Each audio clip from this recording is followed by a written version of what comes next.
एवं ज्ञान। शास्त्रों में वर्णित है ये 4 प्रकार के दान। इनसे होता है प्राणी मात्र का कल्याण। परम पूज्य वात्सल्य मूर्ति जिन धर्म प्रभाविका आर्य का रत्न श्री 105 सृष्टि भूषण माता जी की मंगल प्रेरणा एवं आशीर्वाद से सृष्टि मंगलम सेवा समिति के तत्वावधान में संचालित किए जा रहे हैं अनेकानेक आध्यात्मिक पुण्य के कार्य। साधुओं के आहार विहार औषधि एवं संयम उपकरण पिछी कमंडल शास्त्र आदि की व्यवस्थाएं कई वर्षों से सुचारू रूप से उपलब्ध कराई जा रही हैं। मथुरा जैन 84 श्रमण ज्ञान भारती छात्रावास में अध्ययनरत थे। सूचना मिली दिल्ली से कोई सृष्टि भूषण माता जी मथुरा 84 आ रही हैं। टीम में सबसे पहले सूचना आई आपको बिहार कराने जाना है। हम 2 बच्चे माता जी का बिहार कराने गए। बीच में वृंदावन मिला तो माता जी ने कहा अपन को यहाँ पर प्रेम मंदिर देखने जाना है। मुझे लगता है वो माता जी के साथ प्रेम मंदिर देखने गए और कब मुझे संयम से प्रेम हो गया मुझे ही नहीं पता चला। इतने दिन से था कि माता जी को साक्षात सुने और आज वो सुनने का सौभाग्य हमको प्राप्त। माता जी बोल रही थी हम तो बकवास करते हैं। अब देखो माता जी, गंगा नदी बह रही है और गंगा नदी का अगर हमने पानी लोटे में भर दिया, अब सचिन भैया वो पानी किसका कहलाएगा? लोटे का कि गंगा का? है गंगा का कहलाएगा। गंगा नदी के पानी को अगर हमने लोटे में भी भर दिया, ग्लास में भी भर दिया, तो वह पानी लोटे का नहीं हुआ, वो पानी ग्लास का नहीं हुआ, वो पानी तो गंगा नदी का ही रहेगा। इसलिए माता जी कोई मुनिराज प्रवचन करे या कोई माता जी प्रवचन करे, वो माता जी और मुनिराज के प्रवचन नहीं होते, वो तो तीर्थंकर भगवान के ही प्रवचन है। इसलिए जब माता जी को जब यहाँ का साक्षात देखा और यहाँ का दर्शन करके अपने आप में इतनी हृदय में खुशी हुई कि मैं आप जो थकान हो रही थी वो थकान दूर हो गई है। क्योंकि कहते हैं कि पत्थर हो चाहे ककरीले हो, जहाँ देव शास्त्र की भगवान के चरण मिल जाते हैं अपने यहाँ थकान दूर हो जाते हैं। कि सृष्टि भूषण माता जी का यहाँ आहारचर्या चलती है। शुद्ध भोजन करना था, मैं एक बार गया और वहाँ बड़ी अच्छी तरह से उन्होंने हमें आहार भोजन करवाए। तो इस प्रकार से ऐसा जो आपका कार्यक्रम चल रहा है पूरे देश में वो एक अनूठा है और आपके जितने भी कार्य हैं बहुत अच्छे सुचारू रूप से चल रहे हैं। इसी भावना के साथ और आगे भी इसी तरह चलते रहें, भगवान से मेरी यही प्रार्थना है। साथ ही सामाजिक सेवा के कार्य जैसे बच्चों की शिक्षा, गरीब परिवारों को आर्थिक सहयोग, रोगियों का उपचार एवं वृद्ध असहाय लोगों को आश्रय दिया जाता है। गौ संरक्षण एवं संवर्धन हेतु भी गौशालाओं के निर्माण एवं विभिन्न स्थानों पर संचालित गौशालाओं को आर्थिक मदद पहुंचाना, चारा आदि की व्यवस्था प्रदान कराना, दुर्घटनाग्रस्त गौवंश का उपचार कराना आदि कार्य भी किए जाते हैं। तो फिर देर न करें, आज ही इन महापुण्य के कार्यों से जुड़कर पुण्य लाभ कमाएं। 1 लाख से अधिक राशि प्रदान कर आप समिति में संरक्षक आदि पद प्राप्त कर सकते हैं। साथ ही अन्य छोटी राशि दान करके भी पुण्यार्जन कर सकते हैं। आप अपनी दान राशि दिए गए निम्नलिखित बैंक खाता में जमा करवा सकते हैं। बैंक विवरण: खाता नाम Srishti Mangalam Seva Samiti, bank Punjab national bank, account number 021200101 1777277, IFSC code PONB 0021200, खाता नाम Srishti Mangalam Seva Samiti, bank of Baroda, branch Shri Mahavir ji, account number 011901000322429, IFSC code BARBO SHRIMA। अधिक जानकारी एवं आपके द्वारा दी गई सहयोग राशि के रिसिप्ट प्राप्त करने हेतु संपर्क सूत्र 9376571003 9376571001। सृष्टि मंगलम सेवा समिति से जुड़ने वाले सदस्यों का नाम एवं फोटो जिनवाड़ी चैनल पर प्रसारित किया जाएगा।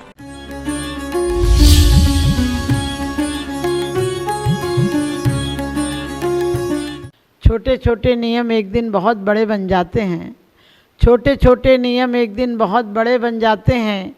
घुटनों के बल चलते चलते पैरों के बल चल जाते हैं। वास्तव में नियम वो हैं जो कानून के नाम पर बांधते हैं, लेकिन जो धर्म है वह नीति नहीं सिखाता है। धर्म अपने आप में संयमित होना सिखाता है। हमारे आचार्यों ने कहा भी है कि जो प्रमत्त है वही पाप का कारण है। जो अप्रमत्त है, जागृत है, जागृत होने का अर्थ ये नहीं है कि आंखें फाड़ फाड़ कर जागते रहो, लेकिन सच पूछो जितने पाप और अपराध होते हैं वो सब बेहोशी में होते हैं। जितनी हत्याएं होती हैं वो बेहोशी में होते हैं। जितने पाप, जितनी कसाएं, जितनी दुर्भावनाएं, जितने दुराचार होते हैं वो सब हत्याएं बेहोशी में होती हैं। बेहोशी दो प्रकार की होती है, एक होती है बेहोशी अंदर की, एक होती है बेहोशी बाहर की। आज दुनिया अंदर की बेहोशी में भी पड़ा हुआ है और बाहर की बेहोशी में भी दुनिया होड़ लगी हुई है। इतने तरह के नशे, इतने तरह के मनोरंजन, इतने तरह के आयाम, इतने तरह के खेल, क्लब, पार्टियां, मॉल, चौपाटी, जो कुछ भी है सब बेहोशी का कारण है। आदमी इतना अशांत हो गया है कि थोड़ी देर जाकर शांति का अनुभव करता है, लेकिन वास्तव में शांति नहीं दे पाते हैं। दूसरी अशांति है जो कि अंदर की है। अंदर आदमी इतना अशांत है कि जितने कानून बनते हैं उससे ज़्यादा कानून तोड़ने के रास्ते निकाल लेता है। आदमी यदि धार्मिक हो जाए, धार्मिक होने का मतलब पूजन पाठ, क्रियाकलाप, हम पेजों को पढ़ते हैं, हम शास्त्र के पेज पलटते हैं, जीवन का पन्ना कभी नहीं पलटते हैं। हम माला फेरते हैं, अपने आप को कभी नहीं फेरते हैं। हम मूर्ति के आगे सर झुकाते हैं, लेकिन झुकने का भाव कभी नहीं आता है। हम प्रतिमाओं की पूजा करते हैं, लेकिन अंदर की प्रतिभा की कभी पूज्य बनाने की योजना नहीं बनाई। आपको पता है जितना सरकार हो, समाज हो, परिवार हो, माता पिता हो, सब हमें नैतिकता सिखाते हैं। ऐसे नहीं बोलना, ऐसे नहीं चलना, ऐसे उठना, ऐसे बैठना, ये करना, चाहे वो अदालत हो, चाहे पुलिस ट्रैफिक हो, और चाहे जेल हो, जेल प्रशासक हो, कोई भी हो। सुबह से शाम तक हमें प्रकृति अपनी मर्यादा में रहना सिखाती है। प्रकृति देखा सुबह विकसित हो जाती है, पक्षी चहचहाने लगते हैं, फूल झूमने लगते हैं और जानवर विचरण करने लगते हैं। इंसान अपनी कार्यशैली में लग जाता है, क्योंकि स्वयंभू इस स्तोत्र में कहा भी है कि आदमी दिन भर श्रम करता है, रात में थक कर सो जाता है, लेकिन प्रभु वो सिर्फ इस जीवन को कमाने के लिए, इस जीवन को चलाने के लिए। लेकिन आप ऐसे पुरुषार्थशील थे जिन्होंने रात दिन नहीं सोए, अप्रमत्त रहे, यानी जागृत रहे। वो किसके लिए? बाहर धन के लिए नहीं। आदमी बाहर धन के लिए पाने को बहुत जागृत रहता है, लेकिन जागृत कहाँ रहता है? वो धन को पा लेता है, खर्चा करने का मन नहीं करता है। एक बार एक आदमी पिक्चर देखने गया और कहते हैं वहाँ 3 रुपये का टिकट लगना था। वो बोला मुझे ऐसे ही जाने दो ना, लेकिन टिकट चेकर ने कहा टिकट लाओ पहले तब जाने देंगे। वह 3 रुपये का टिकट लेकर गया और किसी बहाने आया और अपनी पत्नी को भी बीच में ले गया, और कहते हैं कि अपने बच्चे को उसने चूटी भरी और बच्चा रोने लगा। तो आसपास के पड़ोस के लोगों ने कहा आप जाइए बाहर, आपका बच्चा रो रहा है। और इतने में वहाँ के प्रबंधक भी आ गए और कहने लगे आपका बच्चा डिस्टर्ब कर रहा है, आप जाइए। बोला मैं क्यों जाऊँगा, मैं पैसे देकर आया हूँ। लोगों ने कहा आप पैसे ले जाइए। बोले 3 रुपया दो, और 3 रुपया लेकर कहने लगा कि अब 3 रुपया ब्याज सहित दो। आप समझ गए, वो पिक्चर को बिना देखे चला आया। आज का आदमी भी ऐसा ही है, अपने पैसे भी दे रहा और पाप भी कमा रहा, फिर भी आनंद नहीं ले पा रहा। क्लब की तरफ जाता है। अपने अमेरिका में देखा, लोग पार्टियों में, चौपाटियों पर जाते हैं, जूम में जाते हैं, कहीं भी जाते हैं, लेकिन वहाँ इस भीड़ से भाग कर जाते हैं, क्योंकि वो जिंदगी हो गई। ये भी कोई जिंदगी है या किसी का श्राप है? ये भी कोई जिंदगी है या किसी का श्राप है? चैन के 2 पल मिलेंगे, सोचना भी पाप है। कि वास्तव में भागा, घर से भाग के, भीड़ से भाग के, घर के फ्लैटों से भागकर, ऊब कर जाता है कहीं, और वहाँ भी संडे के दिन पूरी पब्लिक वहीं पहुँच जाती है, वहाँ भी भीड़ हो जाती है। और आदमी वैसे भी भीड़ का हिस्सा है, भीड़ में पाप होते हैं, भीड़ में अपराध होते हैं, भीड़ में धर्म कभी नहीं होता है। भीड़ तुम्हें भेड़ बना देती है। जब पैदा होते हो तो तालियां बजाती है, थालियां बजाती है। जब शादी होती है तो भीड़ तुम्हारी शादी के आगे, शादी में बैंड के आगे नाचती है, लेकिन जब तुम मरते हो तो अकेला भेज देती है। जन्मे मरे अकेला चेतन, सुख दुख का भोगी, और किसी का क्या, एक दिन यह देह जुदा होगी। कहते हैं कि बनी पर देखिए लाखों निसार होते हैं, बनी बिगड़ती है तो दुश्मन हजार होते हैं। पास पैसा है तो तू दूल्हा है, ये बाराती हैं। गरीबी में कोई नहीं पूछेगा कि कौन बाबा हैं कौन नाती हैं। वास्तव में जब मुसीबत आती है तो कोई नहीं पूछता, और मौत से बड़ी मुसीबत क्या होती है। आदमी धन कमाता है, धन इसलिए कमाता है कि उसको समय पर काम आएगा, लेकिन समय एक समय ऐसा आता है ना इंद्रियां साथ देती हैं, ना मन साथ देता है, ना काया साथ देती है, और मात्र पछतावा होता है। दो प्रकार के गरीब लोग होते हैं, एक छोटे गरीब होते हैं, एक बड़े गरीब होते हैं। लेकिन सम्राट कोई नहीं होता। सम्राट तो सिर्फ संत होता है, फकीर होता है, क्योंकि तुलसीदास कहते भी जिसकी इंद्रियां दास हैं, जिसकी इंद्रिय दास है वो ही खासम खास, जो इंद्रियों का दास है वो ही जग का दास। आपने देखा होगा आपकी इंद्रियां रोटरी कलप की तरह आपको अपना नौकर बनाए हुए हैं। जो चाहती हैं वो करवा लेती हैं, जो चाहती हैं वो बुलवा लेती हैं, जो चाहती हैं वो दिखवा लेती हैं। आप वो नहीं देखते हो जो आपके हित में है, आप वो देखते हो जो इंद्रियां आपको विरोधी बना रही हैं, विद्रोही बना रही हैं। आपने देखा होगा आदमी शांति चाहता और अशांति पैदा होती जा रही है, क्योंकि कभी भी शांति होगी प्रेम से होगी। धर्म का सिर्फ अर्थ इतना है, हमारे जितने महापुरुष हुए वो धर्मात्मा उन्हें कहते हैं, चाहे क्राइस्ट हो, महावीर हो, मोहब्बत हो, सुकरात हो, मोहम्मद कोई भी हो, सब ने प्रेम और अहिंसा सिखाई थी। लेकिन हम उनके सिद्धांतों को भूल गए। हम उनके सिद्धांतों की जगह आज भी सब झगड़े कर रहे हैं। मंदिरों में आपने देखा होगा, मंदिर में अकेले बैठे हों तब आरती की थाली कैसे उठाते हो, और यदि 200-500 लोग हों और कोई आपको खास कर देख रहा हो तो आरती की थाल रखने का मन ही नहीं करता है। और फिर कहते भी हो कि कोई नहीं है तो क्या फ़ायदा, कोई देख ही नहीं रहा तो क्या फ़ायदा। आप पूजन पाठ व्रत उपवास सब दिखाने के लिए कर रहे हो। किसको दिखाने के लिए कर रहे हो? जो आपके अंदर घट घट में बैठा हुआ है। जिनवाणी सदा उनके गीत गाती है जिनके जीवन में साधना उतर जाती है। कहते हैं कि इतिहास को पढ़कर ये यकी आया, इतिहास को पढ़कर ये यकी आया, जिसे जीना नहीं आया उसे मरना नहीं आया, जिसे मरना नहीं आया उसे जीना नहीं आया। क्योंकि जो महापुरुष होते हैं वो मौत को आज आमंत्रित करते हैं। क्या मिलता है लोगों को धन कमाने में, धन जोड़ने में? आपने देखा होगा नादिर शाह हो, चंगेल खां हो, औरंगजेब हो, इनके जीवन का क्या इतिहास है?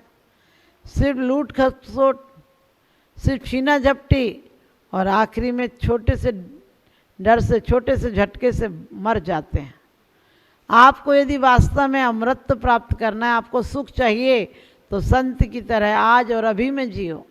आज जिसका वर्तमान सुंदर हो जाता है उसका भविष्य अपने आप में सुंदर हो जाता है, क्योंकि वर्तमान बीज होता है और भविष्य उसकी शाखाएं होता है। यदि हमारा बीज अच्छा होगा तो पौधे निश्चित अच्छे आएंगे। हम पौधों को पानी देने के लिए जड़ों को पानी देना चाहिए, और हमारे आचार्य समंत भद्र स्वामी कहते हैं कि सम्यक्त जड़ है, और सम्यक्त का पहला लक्षण है कि सबसे प्रेम भाव हो सब जीवों में। सब जीवों के प्रति प्रेम भाव होता है, वो दुर्गुण के अंदर भी गुण देख लेता है।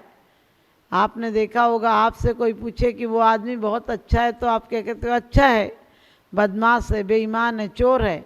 लेकिन धर्मात्मा को चोर में भी साहूकार नजर आता है, चोर में भी वो परमात्मा नजर आता है, जो कि प्रकट हो जाए तो धन्य बना देता है। आप अपने जीवन में प्रेम लाना, प्रेम से की गई पूजा परमात्मा तक पहुंचा देती है। आजकल तो हम पूजा भी किसी किराए के आदमी से करा लेते हैं, हमारी तरफ से तुम पूजा करा देना। ध्यान रखना, दो काम कभी किराए के लोगों से मत कराना। एक पूजा और एक प्रेम। आपकी पत्नी को, आपके बच्चों को कोई दूसरा प्रेम करने लगे या आपके बच्चे दूसरों को प्रेम करने लगे तो आपके बर्दाश्त के बाहर हो जाता है, और आप परम पिता परमात्मा के लिए नौकर लगा देते हो। वो आंसू भी बहा लेता है, आरती भी बड़े झूम झूम के करता है, लेकिन वो आरती परमात्मा की आरती नहीं है, वो चंद नौकरी की आरती है, चंद पैसों की आरती है।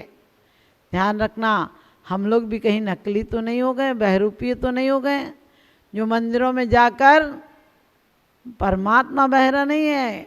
हम आत्म जागृति को जागरण करने के लिए धुंदेवी बजाते हैं, नाच बजाते हैं, घंटा बजाते हैं। हम सोए हैं और परमात्मा जगाते हैं। हम स्वयं पत्थर हो गए हैं और फूलों को चढ़ा रहे हैं। अरे पत्थरों पर फूलों को मत चढ़ाओ, पत्थरों को फूलों पर चढ़ाओ।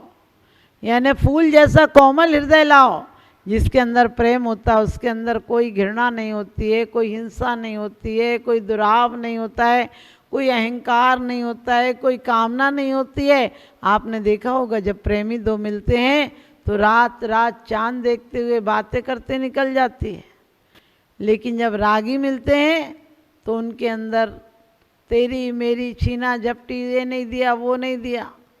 ध्यान रखना, लेकिन जब कामी मिलते हैं तो उन्हें रात कहाँ दिखती है, पूर्णिमा कहाँ दिखती है। आप लोगों को भी कहाँ कब सवेरा हुआ, कब शाम हुई, कब जिंदगी की उदय हुआ था, कब अस्त हो जाएगा, आपको दिखता है क्या? आप भी उसी नाली के कीड़े के समान हैं जो जिंदगी मिली थी इसे यूं ही गंवा दिया। आप सब अपने जीवन को प्रेम का मंदिर बनाना। ये लड़ाई झगड़ों में तो आदमी इतने कानून का सहारा लेता है, मंदिरों में भी पुलिस वाले बैठा देता है। धिक्कार है, हम कहते हैं मंदिरों पर लड़ाई है, सब लोग कहते हैं हम कानून ठीक करना चाहते हैं। आपकी हालत उसकी तरह है। एक दिन एक बाप ने बेटे से कहा कि पिक्चर देखने मत जाना, क्लब मत जाना। बच्चा बहुत दिन तक सुनता रहा, लेकिन एक दिन जब बाप ने कहा मत जाना, बेटा बोला मैं बड़ा हो गया हूँ, आज जाऊँगा। बाप ने कहा बेटा क्लब जाना नरक का द्वार है, नहीं जाना चाहिए, गलत बातें होती हैं वहाँ, गलत संस्कार पड़ते हैं। बेटा नहीं माना। कौन के बेटे मानते, बड़े होकर कौन के बेटे मानते हैं? और कहते हैं बेटा क्लब चला गया, बाप वहीं मिला। बेटे ने कहा पापा आप तो कह रहे थे नरक जाते, तुम क्यों आए हो? वो कहने लगा बेटा मैं तुझे देखने आया हूँ कि तू तो नहीं आया कहीं। आप समझ गए, हम ऐसा ही धोखा दे रहे हैं, दूसरों को देख रहे हैं कि कौन क्रोध कर रहा है, कौन अहंकार कर रहा है, कौन छल कपट कर रहा है, लेकिन हम कितने छल कर रहे हैं स्वयं से। हम दूसरों से करें या नहीं करें, स्वयं को हमने पतित बना दिया। दूसरों से छल कर कर के जोड़ कर रख जाते हैं। किससे छल करना? परमात्मा के नाम पर क्या देते हो तुम?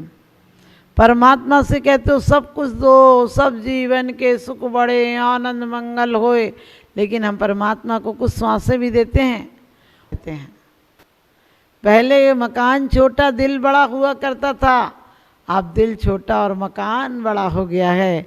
आप सब अपने जीवन में आनंद में रहना चाहते हैं तो दिल को बड़ा कीजिए, मकानों की सफाई नहीं चित्त की सफाई कीजिए, और घर में वो चीज़ लाते हैं जो ज़रूरत की होती है, दिल और दिमाग में भी वही लाइए जो आपकी ज़रूरत और आत्म उत्थान की तरफ ले जाए, आपको आत्म विकास की ओर ले जाए, आत्मा को सृजन की ओर ले जाए।